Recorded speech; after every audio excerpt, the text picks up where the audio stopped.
good morning. Welcome to A Journey with Jenney. So today what time is it? I think it's I started driving, I think it's 7 in the morning now. And you're gonna join me in a run along the Charles River.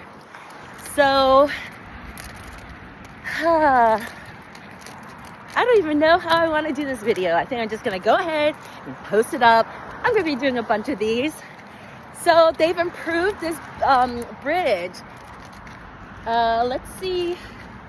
There's this really cute little area here, a little lookout per se. I think this could be a good spot to do some stretching, stretch out the arms, stretch out the legs, soak the water in. I think that's a good idea, but I'm not gonna do that this morning. I'm just gonna go run. You know how they say sometimes, like, do as I say, not as I do. And usually people don't like to warm up. People just want to start running, getting into it. However, what I have to say is, this is what leads to injuries. But sometimes it's okay to like just lightly jog for a little bit, because then you warm up your muscles. Because sometimes when you are stretching at the start, your muscles haven't even warmed up yet. Oh my god, there's a goldie. It's such a beautiful morning. Oh my gosh, is your dog friendly? Oh my goodness, hi B. Hello. Oh my goodness. Yes you are. Yes you are. You're such a good boy. You're such a good boy. Yeah. Oh yeah, hi. And one of the best things about running on the Charles River is there's dogs everywhere. Have a great day. So I was saying, sometimes you can warm up for like a few minutes, maybe like 5-10 minutes. And then you can start stretching. Make sure you look. I have to say, it breaks my heart how many people are just dumping their trash and overflowing. We don't have enough okay, now I'm gonna stretch. We don't have enough resources to keep our world clean. I wish everyone would do their part. You know, it's like if you go somewhere, just leave it cleaner than when you got there. What's it called? Take in, take out. What you take with you, you take back with you. You don't leave it unless, I mean, I get it, it's a trash bin, but still, if it's overflowing, bring your trash somewhere else. Oh my god, look at all that goose poop on that dog. It's disgusting. These geese, they're freaking menaces. So funny. Squirrel. Little squirrel. Alright, so this morning I'm running along the Charles River Esplanade. And the whole loop is more or less about 3 miles. So approximately, if you run this loop in the morning, you're basically doing a 5K. So not a way to start your day, with a 5K. We have one of the boathouses right here. And then we have the half shell. I will say it looks like there are porta potties here. I don't know if they're open right now or not. But if you need to use the restroom, oh boy. Oh, there we go. See, what are people doing? Look at this trash. It's overflowing. Dude, people, clean up after yourselves. Oh, it's disgusting. And then we have this. Kids like to climb on top of it, take photos with it. A big U.S. Army gun thing. I don't know, whatever. F4. Make peace, not war. We have the hatch shell here. Let's go this way. So we have all these bridges that connect the hatch shell Esplanade. There's this little middle island here.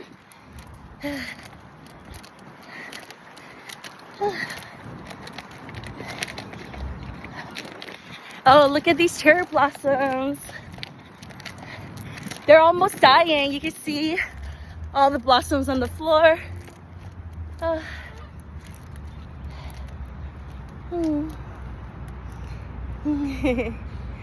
So nice.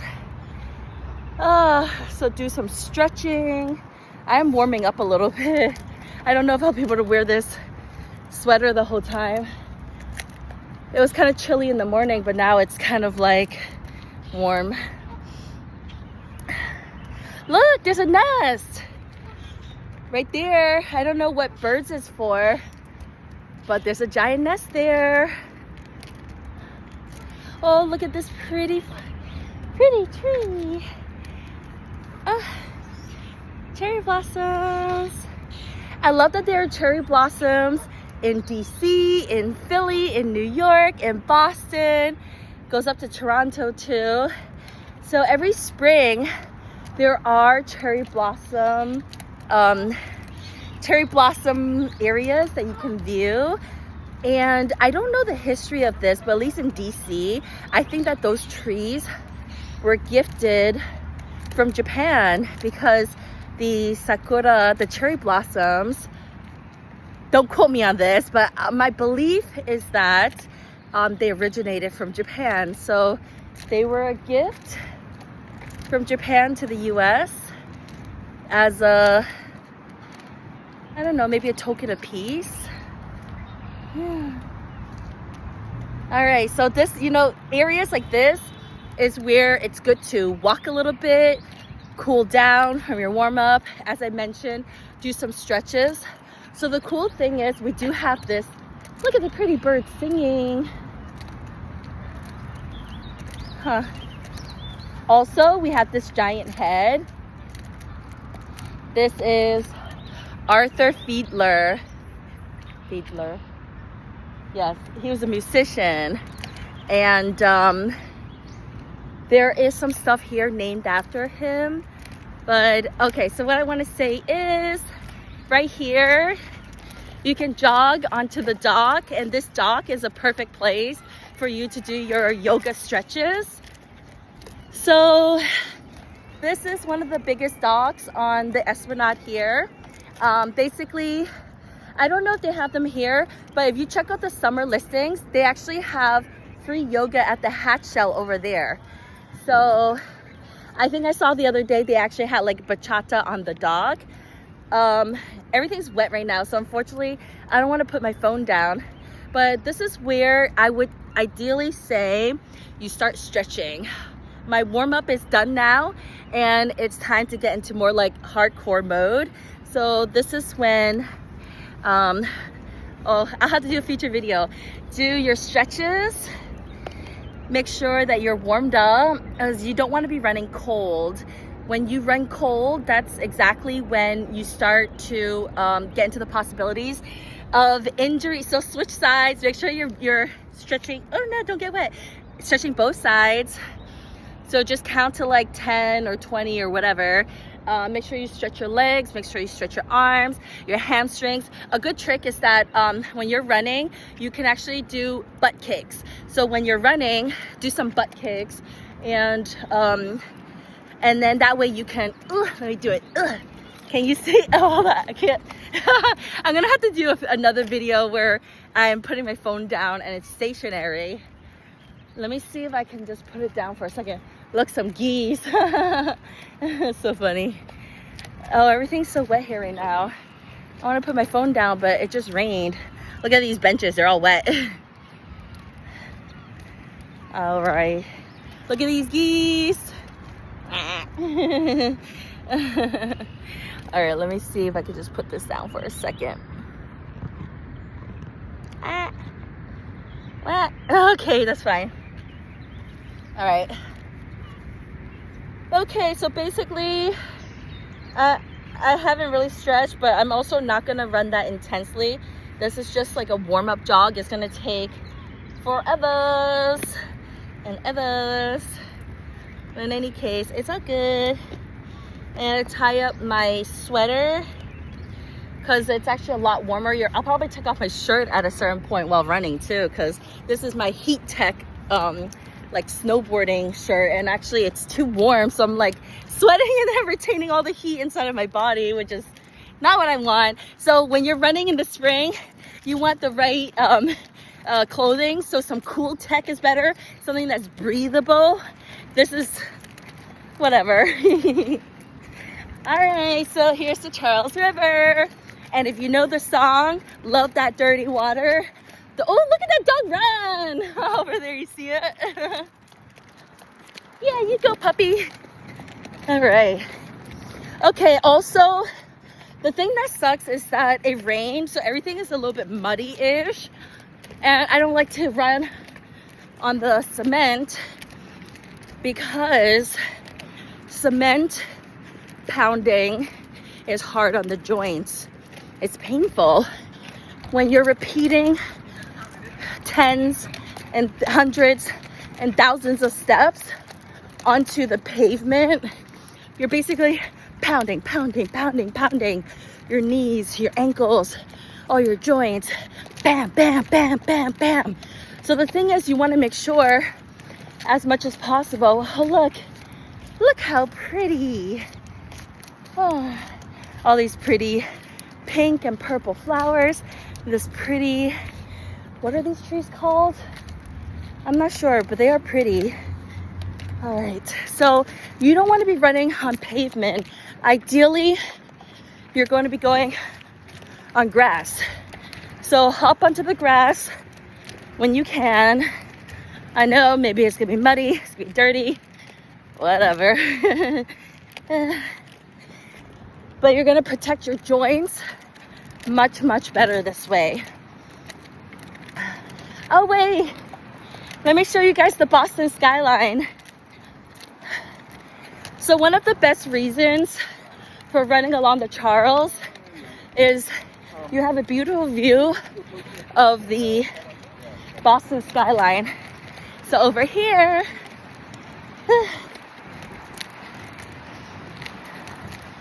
all right.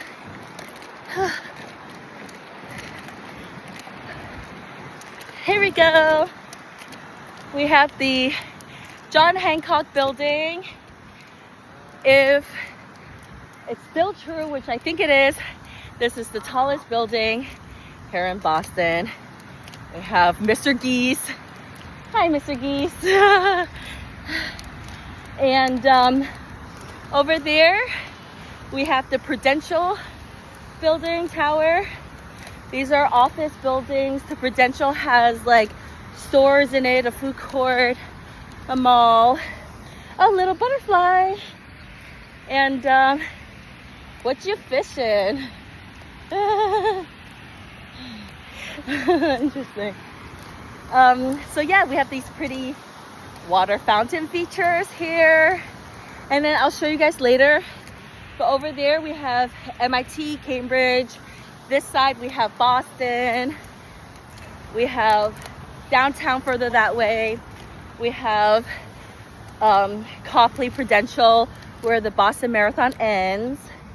And then further down, we have Symphony Hall area. We have Fenway Park, where the Red Sox plays. So much history in Boston. All right, back to running. I hope this video is gonna be like 40 minutes. So that's my goal. It was gonna be longer than that. Oh boy. I better get on Wi-Fi and I'll upload this.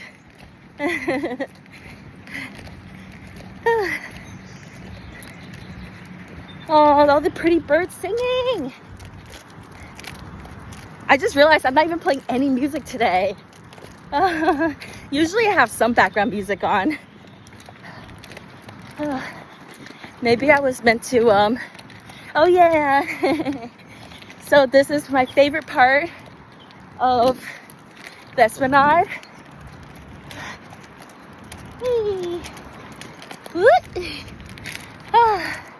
I feel like Pocahontas talking to my grandmother. Willow tree, hug a tree, they'll make you happy, might even save a life.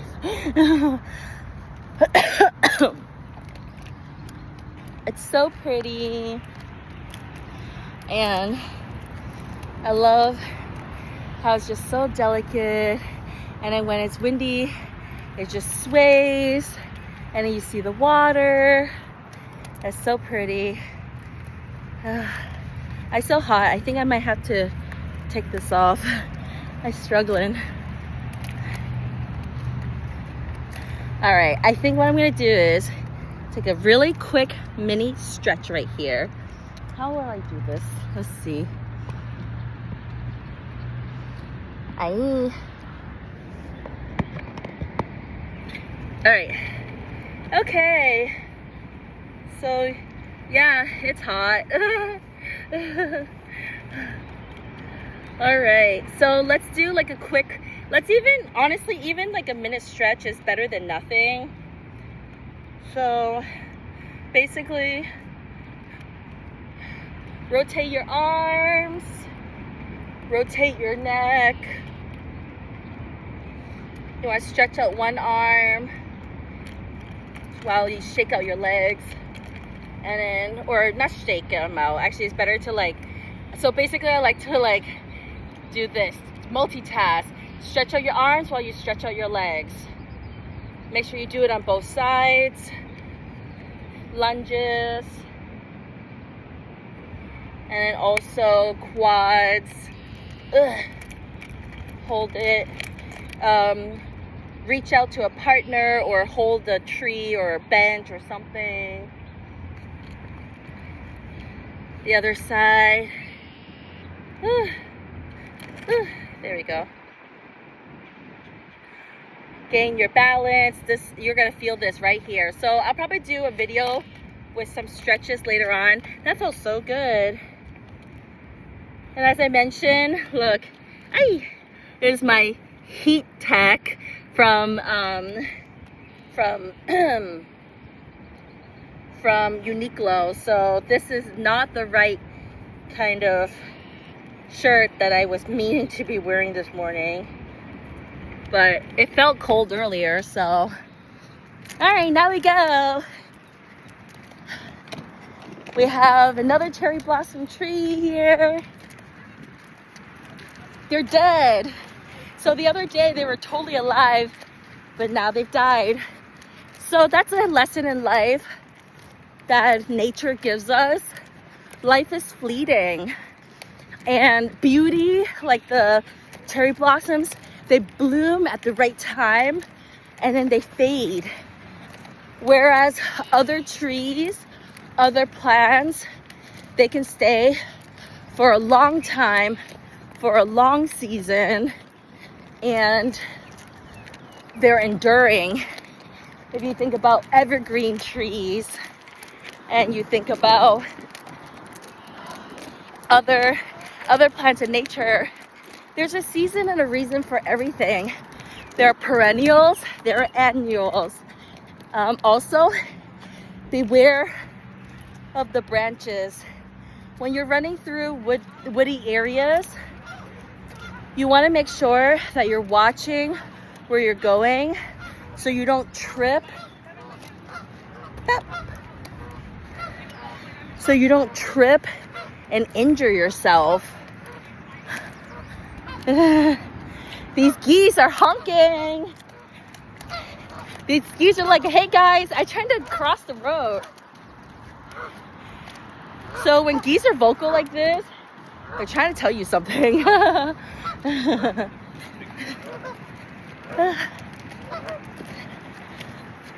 Let's see. Row, row, row your boat gently down the stream. Merrily, merrily, merrily, merrily. Life is but a dream. There's a lot of rowers here in Boston. We're at the head of the Charles.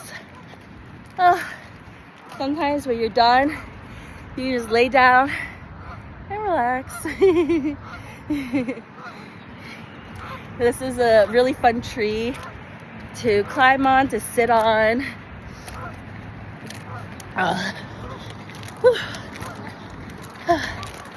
So yeah, preventing injury.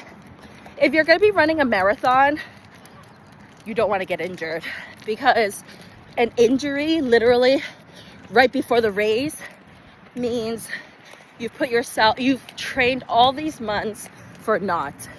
And then if you run that race, you're putting your body at even greater danger. It's a long-term, like running can be a long-term venture. However, if you're too focused on going so hard, going so fast, beating your PR, bam, bam, bam, and you're reckless, the issue is sometimes we can control it, sometimes we can't. However, there are ways. Oh my God, it's a German Shepherd. He's so sweet. Oh, with the little dog, it's so cute. Is your dog friendly? Yeah, maybe. Oh, you guys know how much I love German Shepherds. Hi, buddy. Hi. Hi. Hi. Hello. Oh, you sweetie. Hi. I know you're so precious. I had a German Shepherd Husky. Yeah. Oh, hi, sweetie. What's wrong with your nose? He has lupus. Lupus. So what's that mean? It means he has to take medicine. Oh, buddy. Are you okay? Are you okay? He's 9. Oh, he's 9. Okay. For big dogs, that means he's near his. He has like another year or 2 or 3. Yeah, so hopefully 3. Yeah. Well, buddy, you're a strong boy. You got it. Oh, hi. Oh, yeah, you're good. Have a good day. All right. Okay, this way. So, so there are these bridges that you can cross that link you to that island.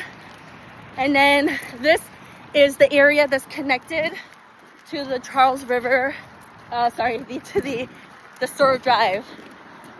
That was so sad. Lupus.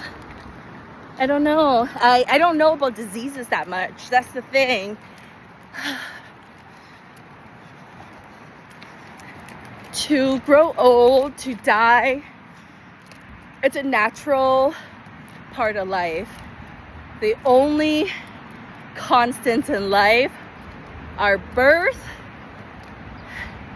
taxes, and death, right? So you can guarantee that you could be taxed on your ass if you live anywhere in this world.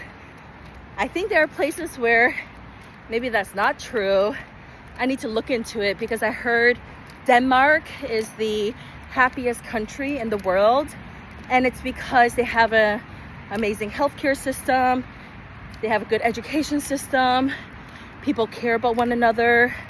I have to look into it more. I was just told about it recently, because I've heard of the blue zones, but I didn't know that Denmark was the happiest country.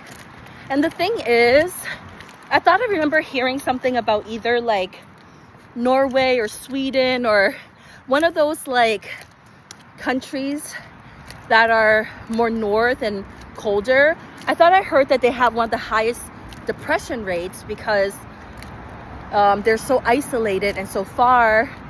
And when you're in a place where the winters are long, like here in Boston, Boston is beautiful in the spring, it's beautiful in the summer, it's the best time of the year to be here. But winter, man, the winters are brutal, so freaking brutal. And the thing is that, man, when you can tough it out and you can last Boston winters, it's almost like, the thing that I'm realizing is you can almost conquer the world. Other things don't feel quite as cold to you or quite as extreme. Because I honestly remember when I was running the Antarctica Marathon, I had the thought, I was like, it's colder in Boston. Yeah. If you guys have bucket list adventures that you want to be going on, I've seen the world, and the world is an amazing place. I think it's really worth it to go out there and, oh, look at all of those trees. Look how pretty. Beautifying the highways, the road systems, the Prudential again. So you always kind of know where you are. All right, I've stalled enough. Back on track. Okay, so what was I saying? The thing is that running is something that you can do well into your 50s, 60s, 70s, 80s. I'm sure there are people who run maybe even, or maybe into their 90s. They're not running anymore if they have injuries, but they're still mobile. They're still walking. They're still enjoying life.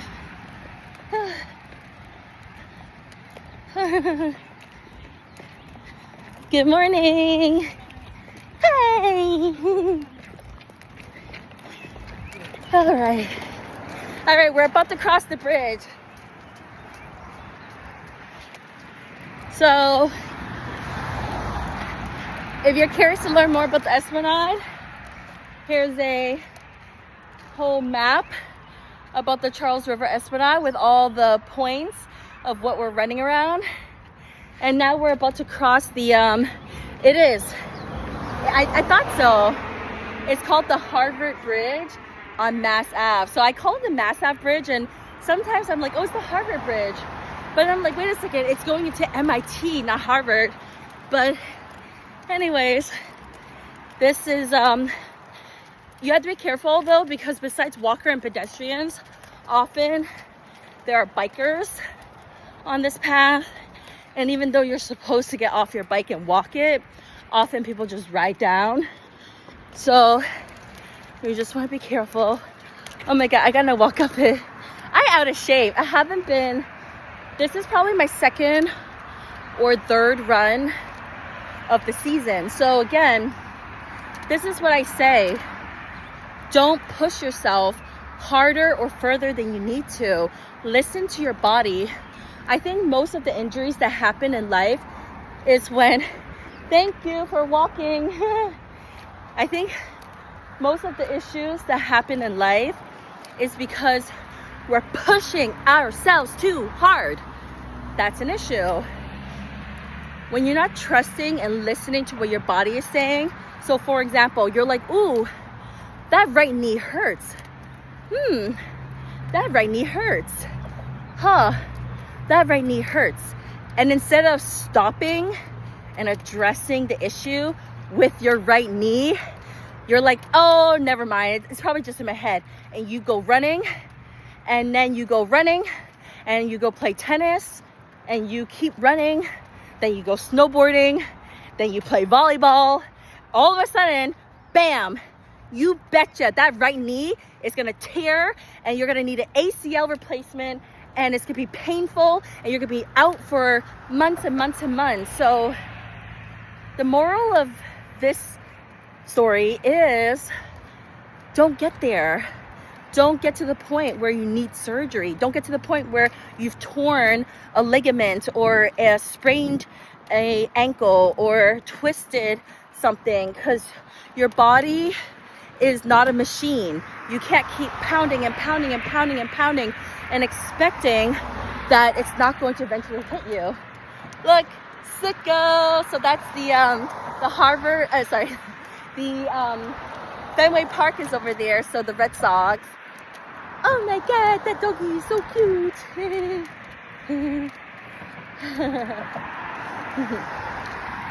Anyways, so we have the Fenway Park over there, and we have Boston. There's State House is over there too. Okay, so now I'm gonna do something which I was resting for. I'm going to sprint as far as I can now, as hard as I can now. I'm gonna just like stretch out a little bit. I'm gonna, warm up my ankles, warm up my joints, just like get ready for it. So sometimes what you do is You go slow, you go for a jogging pace, you warm up, you do your stretches.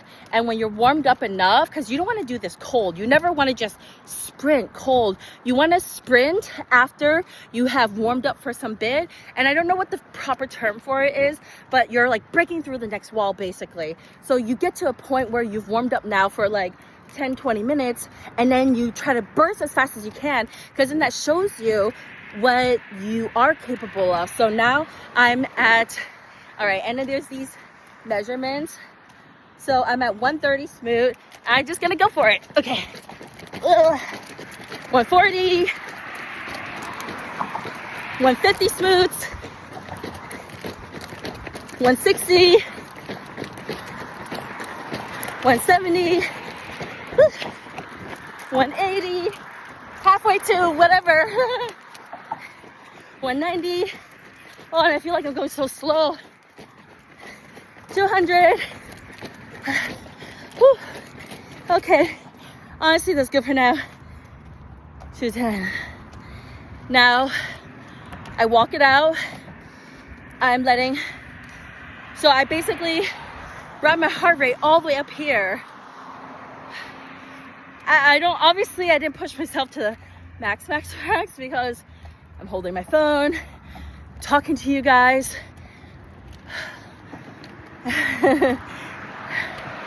But what you want to do sometimes is it's almost like a hit. The high intensity in the high, what does it stand for? The high intensity intermittent something. So basically, sometimes what you want to do after you've already been running at your normal pace, you think you push yourself a lot. When you choose a small duration, start off with 30 seconds, then a minute.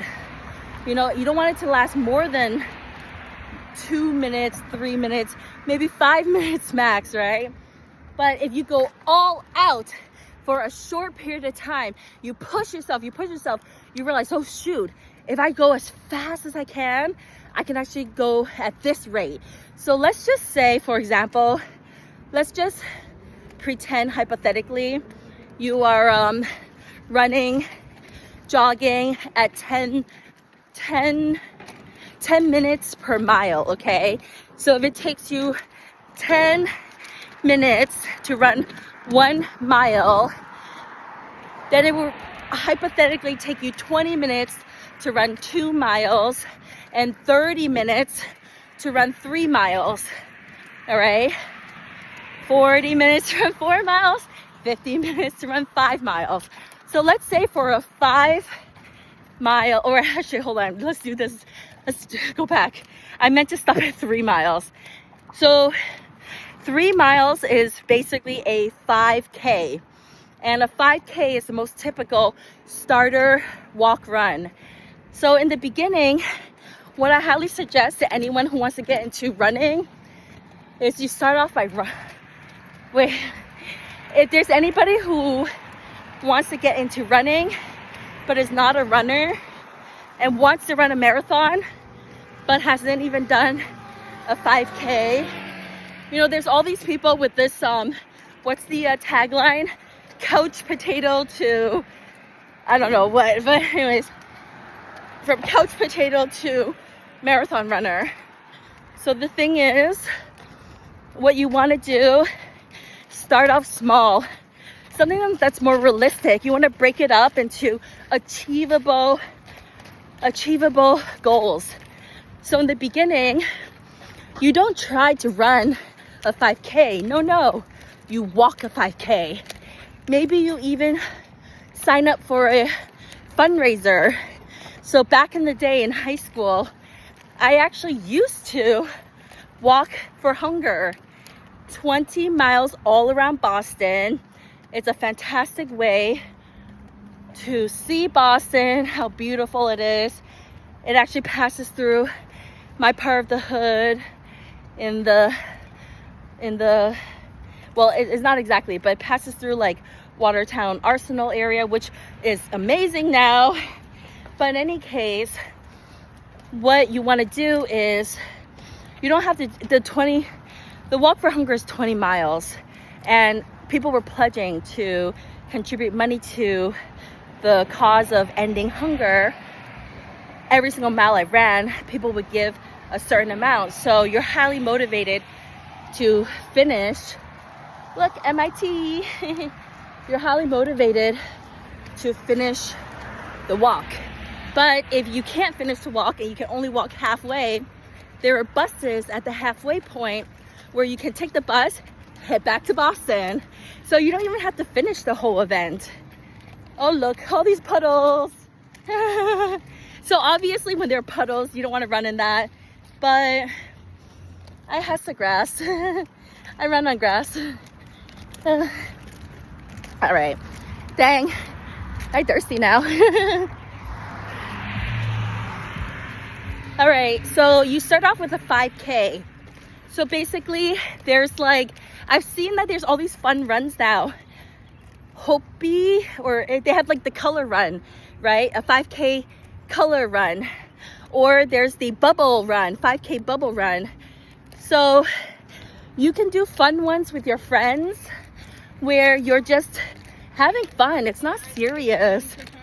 And when you first run, walk, run your first 5K, then you join running groups, you run with other people, you get faster, you go farther. And it all started for me back in high school. I would join sports as an outlet for me because I had a really toxic environment at home, and school was for me a safe haven. It was an escape, a healthy escape. So in any case, I played volleyball. I played tennis for one season, but I wasn't very good. I tried out for crew, but interfered with track, and ultimately I ran track. I was a middle distance runner, but boy, is it hard to go fast for a longer period, but not go too fast. So like, I wish I was a sprinter, or I wish I was a mile runner, but that middle distance, boy, it's painful. But what I will say is, thanks to running track in high school, it got me into a practice and a rhythm of running. We run around the fens. And what I will say is, being out in nature, running in nature, getting exercise in, that's how you get your endorphins. That's how you get your dopamine. I should keep running. This video is gonna take forever.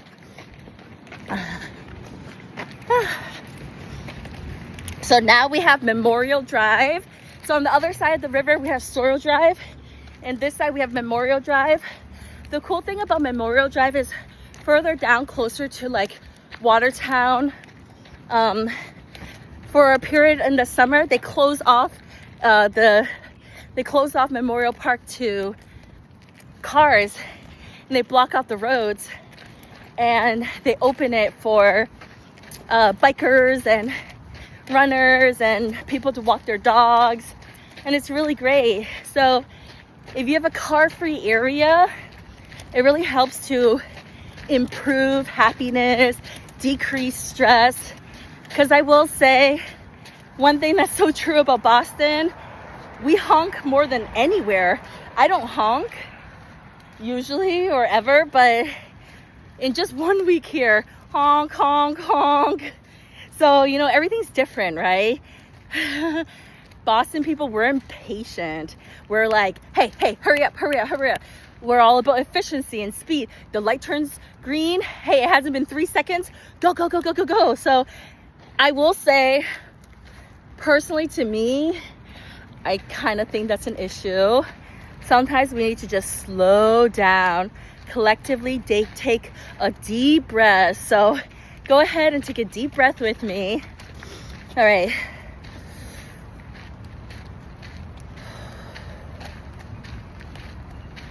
Actually, they say that you should do a 4 counter. You breathe in for 4, you hold for 4, you breathe out for 4, you hold for 4. You breathe in for 4, you hold for 4, you breathe out for 4, you hold for 4. So it's 4, 4, 4, 4. So let's do that.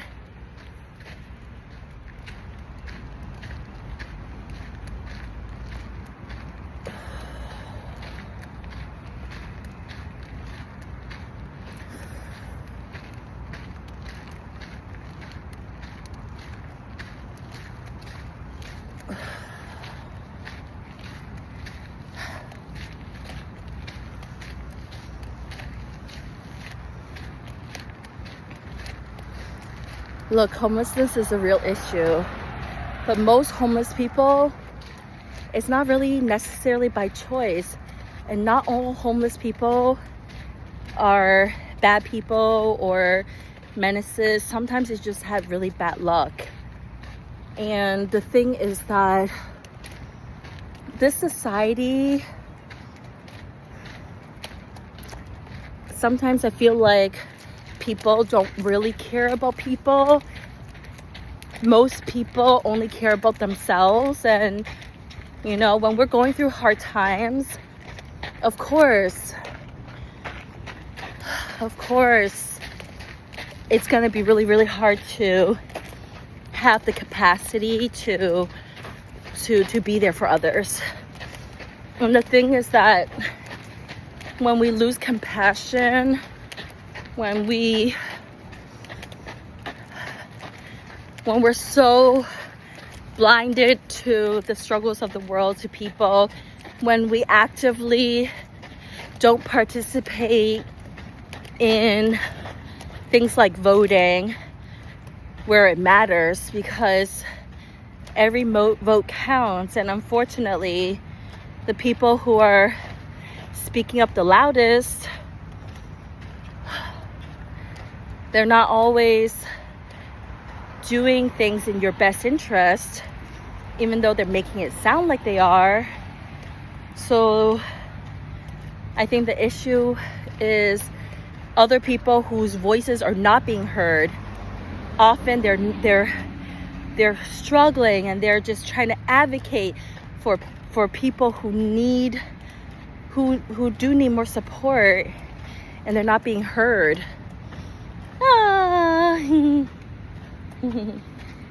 He's a good runner. So cute. So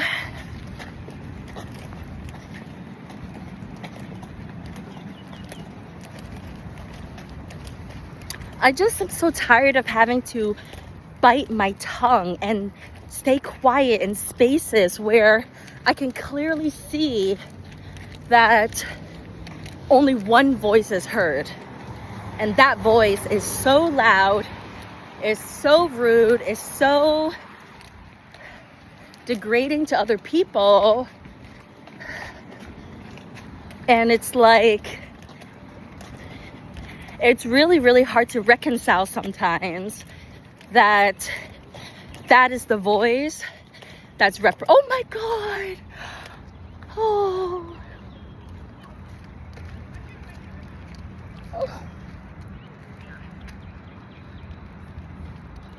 Look at the little ducklings, the geeslings. They're so cute and fluffy. And we have the mama sitting with the babies, and the dad is like, you mess with me, I come fuck you up. So cute. Look how cute and yellow they are. Aww.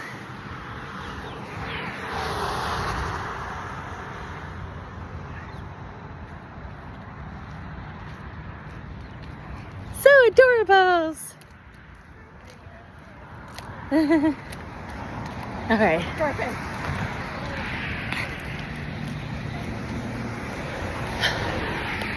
You know, in nature, they have survival of the fittest, but we humans, we're not animals. But sometimes I think that animals may be better than humans, because some animals, they take care of one another. They're a tribe. They watch each other's backs. They move as a pack. And there's leaders, and then there's those that follow them, and then there's the elderly, and you leave no man behind. And I think that the issue in our society is that so many people are being left behind, and the haves think that they're better than the have-nots. And in a world that's already really unfair, because we have a tendency to prioritize strength and colonialism and capitalism and greed. I think the downfall of humanity is greed. And I think that when people are so overly focused on money and wealth and preventing the distribution from being able to spread out to society, I understand those who understand money the most gain money the most. However, those who don't understand money are kept uneducated so that they are at the whim and the disposal of those people who consider themselves more educated, more financially savvy, when the reality is they're gambling. Literally, some of these people are gambling with your money. And the issue is there's a lot of good, hardworking people who with the proper guidance can live a more prosperous life. Boston!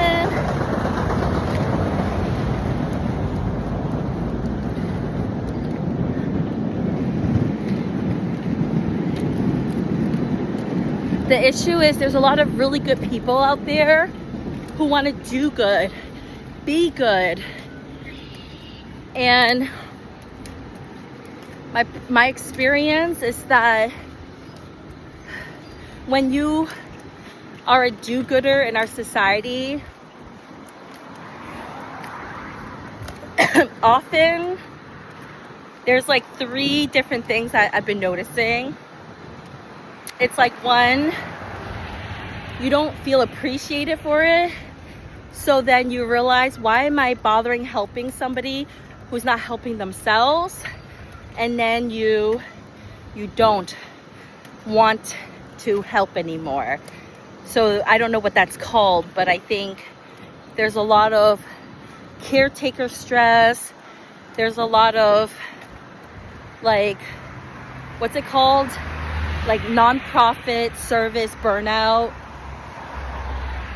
There's a lot of really good people who are wanting to help, and they're not even able to help because they're losing jobs. A lot of budgets are being cut for or programs and organizations that are meant to really support and help things like mental health and education and, you know, things that do really matter because they're making a difference. And those people are finding themselves helpless and needing to help themselves, because then that leads to the second thing, people who are happy to take advantage of those people. So there are people who are helpful and you can tell, but it's like they're sheep and the wolves are coming out to prey on them. The wolves see them and they're like, ooh, you are a target. You are a helpful, trusting, honest person. I am going to prey on you. So that's what I'm noticing. I'm noticing that you have to be really careful about why somebody wants help from you then.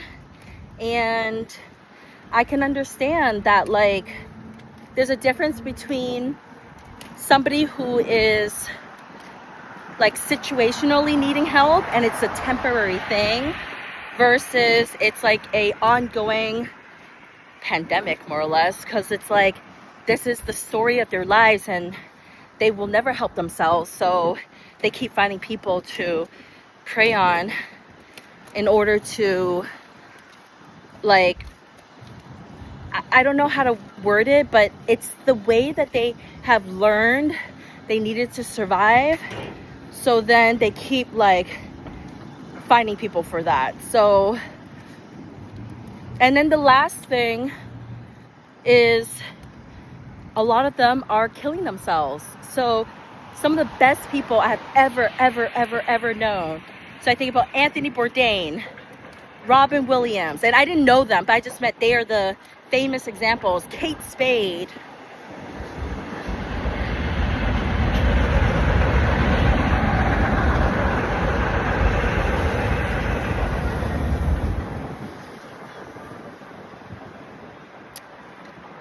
The thing is, I've shared before, and I'm not shy to share it ever. I am a suicide survivor. Once upon in my life, I felt so much pain. I felt so lonely, so misunderstood, so everything. And I could feel the tears wanting to come, but it's like, no, I refuse at this time. It's like good people sometimes suffer the most because they don't want to harm other people, but then they're harming themselves, whether they admit it or not. And the thing is that when they're dying inside, as I was, outwardly, I was seemingly really fine, but inside I was dying. And the thing is that I've had a few friends who've chosen to end their lives. And these were the people that were the brightest lights. They were beautiful human beings. They inspired people to dance and be of service, and they were creators of programs and causes that uplifted people. And the thing is that these people, they chose to end their lives too early, so the world lost out. The world lost out on everything that they could have been, everything that they could have done.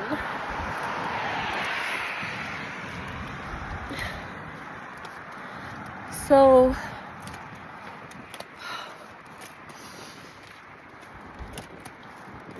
what I'm trying to encourage is that we have to have a multifaceted, multi-pronged approach to what we're doing here. And the thing is that when we are so narrowly focused on only ourselves and we're not seeing the ones we love, we're not seeing the world, we're not understanding that there are differences and we can agree to disagree. There's no reason that we have to hate each other just because we're different. Instead, why can't we love each other, embrace each other for our differences? We're all just people at the end of the day. And I think that if we can have healthy habits, have healthy minds, have healthy thoughts, have healthy relationships, have healthy conversations, just really think for ourselves and trust our guts, trust our bodies, listen to what's inside of us. There is a light. There is a light. And my appeal to you is, rather than dimming your light, rather than letting other people take away your shine, take away your sparkle, take away the twinkle in your eyes, don't let that happen. Keep true to yourself and go for a run. Go for a run. Go talk to your friends. Go for a dance. Go for a walk. Go be outside. Touch nature. Hug a tree. Take off your shoes. Walk in the grass. These are healthy things. There's resources. For $2.50, you could take that train. Well, not this one, but you could take the other train to the beach. Well, actually, you could take this to the beach. You take it to, what's the station called? Broadway, or, I don't know, one of the downtown, one of the ones around Dorchester, and you'll go to the beach. So I just I just invite you to move your body, see the world, love one another, love yourself. Be well. Be well, my friend. Mwah. Until next time. Oh, actually, let me see if I can finish. I love this tree. It's so pretty. Let's see. There we go.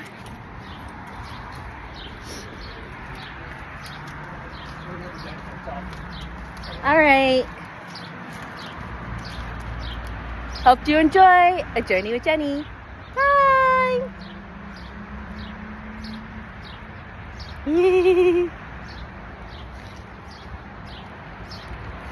And listen to the birds chirp.